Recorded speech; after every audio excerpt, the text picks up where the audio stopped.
Hi எல்லோருக்கும் வணக்கம். Bigg Boss season 8 Tamil.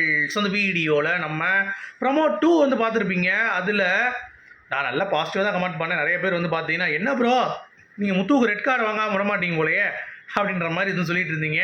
So அதை பற்றி பேச போகிறோம். அடுத்து அருண் வந்து வெளியே போயிடுவார் இந்த வாரம், மிட்வீக் எவிக்ஷன் அப்படின்ற மாதிரி நிறைய பேர் வந்து சொல்கிறாங்க. ஸோ வெளியேறி விட்டார் அப்படின்னு சொல்லிட்டு. ஸோ அதை பற்றி அதனோட உண்மைத்தன்மை, அப்புறம் இந்த டாஸ்க் ஒன்று வந்திருக்குல்ல, டாப் 8 பாட்டம் 7 யாருன்ட்டு, அது என்ன நடந்துச்சு அப்படிங்கிறதை பற்றியும் வந்து பேச போகிறோம். ஸோ வீடியோக்குள்ள போகிறதுக்கு முன்னாடி சேனல் புதுசாக இருந்தீங்கன்னா கண்டிப்பாக சப்ஸ்கிரைப் பண்ணிக்கோங்க, வீடியோ மறக்காமல் லைக் பண்ணிக்கோங்க. இப்போ நம்ம வீடியோக்குள்ளே போகலாம். ஸோ பிக் பாஸ் சீசன் 8 தமிழில் பயங்கரமான ஒரு டாஸ்க், அதாவது ஃபேக்ட்ரி அப்புறம் வந்து ஒர்க்கர்ஸ், அதில் வந்து மேனேஜர்ஸ் அப்படின்ற மாதிரி 2 டீமாக பிரியுது. ஸோ டாப் 8க்குள்ளே விஷால் உள்ளே வரதா அருண் உள்ளே வரதாங்கிறது தான் பயங்கரமான வாக்குவாதம். ஸோ ஓட்டிங் படி விஷால் வந்து பார்த்தீங்கன்னா வே அஹெட், பட் அருண் வந்து கொஞ்சம் கம்மியாக இருக்கிறதுனால யோசிச்சுட்டு இருக்கும்போது கடைசி அவரே வந்து எப்போ அவங்ககிட்ட பேச ஜெயிக்க முடியாதுப்பா விட்டுருங்கப்பா அப்படின்னு சொல்லிட்டாரு. ஸோ இந்த ஓட்டிங் அப்படிங்கிறது ஜனநாயக கடமை அப்படின்னு சொல்லி வந்தாலும் இந்த பிக் பாஸ் வீட்டுக்கு வேறு வழி இல்லை. என்ன பண்ணுவீங்க? 15 பேர் நீங்கள் சூஸ் பண்ணணுன்னா ஒருத்தர் நான் ஃபஸ்ட்டில் நிற்பேன்மா. ஸோ ரேங்கிங் கிளாஸ் மாதிரி தான் கடைசி வரைக்கும் சங்கீத சுரங்கள் மாதிரி பேசிகிட்டே இருக்க வேண்டியதான். ஸோ அதனால் சீக்கிரம் முடிவு வராது அப்படின்றதற்காக ஓட்டிங் வச்சு யார் யார் என்னென்ன அப்படின்னு சொல்லி கேட்கும்போது முத்துக்குமரன் வரிசையாக அப்படி உட்காடுறாங்க. மஞ்சரிலேருந்து முத்துக்குமரன், தீபக்கு, ஜெஃப்ரி, சௌந்தர்யா, ஜாக்குலின் எல்லாருமே டாப்பு 8ல் இருக்காங்க. மீதி இருக்கிறவங்க ராணவ், அருண், அன்ஷிதா, நம்ம ஏற்கனவே இதை சொல்லியிருப்போம். அதே லிஸ்ட்டில் படி பாட்டம் 7. ஸோ டாப் 8ல் இருக்கவங்க மேனேஜர், பாட்டம் 7ல் இருக்கிறவங்க வந்து பார்த்தீங்கன்னா ஒர்க்கர்ஸ் அப்படிங்கிறது கன்ஃபார்ம் ஆகிடுச்சு. சரியா? இதன்படி தான் டாஸ்க் வந்து வருது. அதில் தான் வந்து பார்த்தீங்கன்னா மேனேஜர்ஸ் வந்து தனியாக ரூல் போடலாம் அப்படின்ற மாதிரிலாம் இருக்கும் போல் தெரியுது. ஸோ அதை வச்சு தான் இந்த முத்துவுக்கும் அருணுக்கும் அடுத்தடுத்து சண்டைகள் வந்து பிக்கப் ஆகுது அப்படிங்கிறது பார்க்க முடியுது. சரி, இப்போ மதியானம் எனக்கு வந்து இந்த டாஸ்க் வந்து ஆரம்பிக்குது, சாப்பிட்ட பிறகு ஆரம்பிக்குதுன்னு நினைக்கிறேன். ஆனால் அதுக்கு முன்னாடியே முத்துக்கு ரெட் கார்டு வாங்காமல் நீங்கள் கொடுக்க மாட்டீங்க போல். என்னங்க அவன் கரெக்டாக தான் ஆடுறான், நீங்கள் வேறு வா முத்து இறங்க அடிட்டுறீங்க என்னங்க அப்படின்ற மாதிரி சொல்கிறீங்க. ஏங்க அது வந்து ஒரு எக்ஸ்பெக்டேஷன்ஸ் தாங்க. முத்துவை பற்றி நமக்கு தெரியும், முத்துவோடைய கோபம் அப்படிங்கிறது மறைச்சிட்டு இருக்கார் அப்படிங்கிறதும் தெரியுது. ஸோ அதை வெளியே எக்ஸ்போஸ் ஆகணும்ல. ஏன்னா இந்த பிக் பாஸுங்கிறப்ப சும்மா டைட்டில் தூக்கி கொடுக்க முடியாதுங்க. ஏன்னா ராஜு வந்து அப்படி தான் எதுவும் கோவத்தெல்லாம் காட்டாமல் முறுக்கிட்டு, சரியா அவர் பயங்கர கோவம் வரும், நான் வந்து அடக்கிட்டு இருக்கேன்ற மாதிரி சொன்னவரையே கடைசி தண்ணியை ஊற்றி வச்சிட்டாங்க.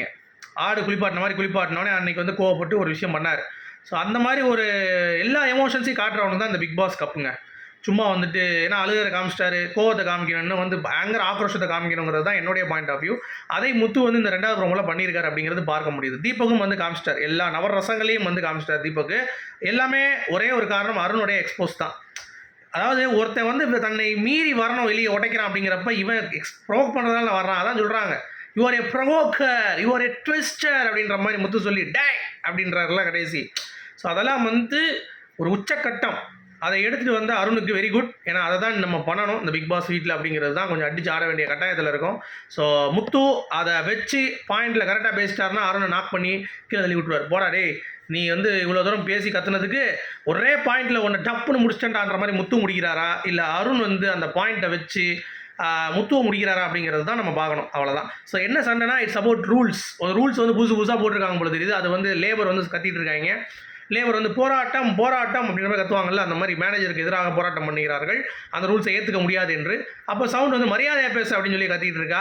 ஸோ இந்த மாதிரி தீபக் வந்து பார்த்தீங்கன்னா காலைல வாங்கின அடிக்கு வந்து இப்போ சைலண்ட் ஆனவர் இன்னும் எந்திரிக்கவே இல்லை அப்படிங்கிறது பார்க்க முடியுது. அப்படியே அமைதியாக இருக்க டே அப்படின்ற மாதிரி. ஸோ அந்த மாதிரி சீக்வன்ஸ் வந்து போயிட்டு இருக்கு அப்படிங்கிறது பார்க்க முடியுது. ஓகேவா?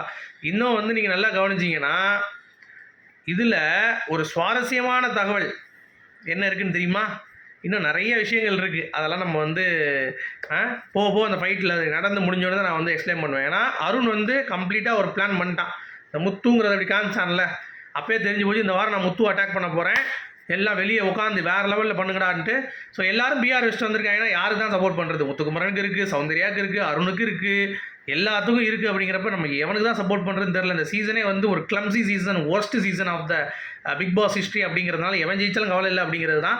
பட் சும்மா உட்காந்து ஜெயிக்கக்கூடாது, அடிச்சு விளையாடு, இறங்கி விளையாடு அப்படின்ற மாதிரி தான் இருக்குது. அது மட்டும் இல்லாமல் அருண் மிட் வீக் எவிக்ஷனில் வெளியேறுவாரா அப்படின்னு சொல்லி கேட்டிங்கன்னா மிட் வீக்கில் இல்லை, இந்த வாரம் கம்மியாக தான் இருக்குது ஓட்டு.